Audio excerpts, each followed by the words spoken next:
Ghana's problem is entirely called systemic failure. Systemic failure in the sense that we've not been able to develop ourselves ever since we started practicing this democracy. To be able to identify all the shortfall. That is why some things you need to anticipate.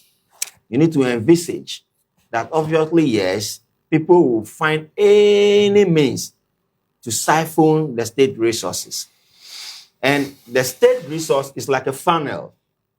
We work so hard, we sell gold, we sell cocoa, we sell all these things, and these things, they are not profit, they are revenue that are coming, revenue stream that are coming in. Because we are not a productive country.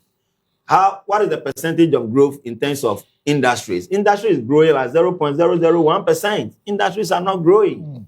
But if you look at our import bill, the import bill is constantly on the rise. That should tell you that we've been able to neglect the fact that we need to become a production hub, a production base to produce and export, get money to divert into other subsectors of the government, be it political appointee or a civil servant appointed to any position in this country. The first thing they sit and think about is that how can we manipulate the system?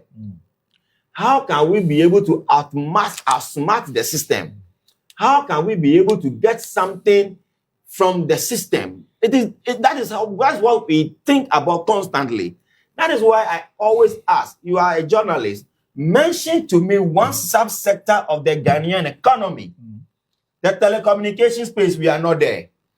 IT space, we are not there. Aviation, we are not there. Manufacturing of basic commodities, we are not there. Agriculture, industrialization, we are not there. Education, look at how we are treating our education. Flip-flop. Today is down, tomorrow is down. Even sports, back in the day, they used to say that when it comes to football or sports, Ghana was a creme de la creme. Now, even sports, we have declined. So in every aspect of the Ghanaian economy, we are declining. We are not making progress that we can say that, 10 years ago, we were getting only 1 cedi from this. But 20 years down the line, we've been able to build that to the state that is giving us about 100,000. Now, how the Malaysians came here, pick your palm today, giving them over $20 billion in revenue.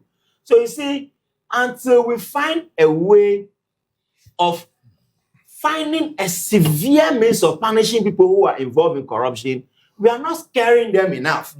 We are not scaring them enough. And look at the fact that now they have brought another useless thing called plea bargain. That is the most useless and most ridiculous thing I've ever heard in the entire life of mine.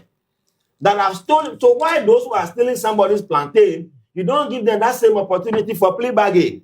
That I've stolen your plantain, but please pardon me, I'll divide it into 3. Take 2, let me take 1 because I'm hungry. But today we are saying that if you steal the state resources, we can go into a plea bargain with you and recoup 60% of what you have stolen so that you can go free with the 40%. Which society actually grows like that? And then the last bit of it is that while we are not winning the war against corruption, and we can never win it, is that when the burden of proof lies on the state, how do you win such a war?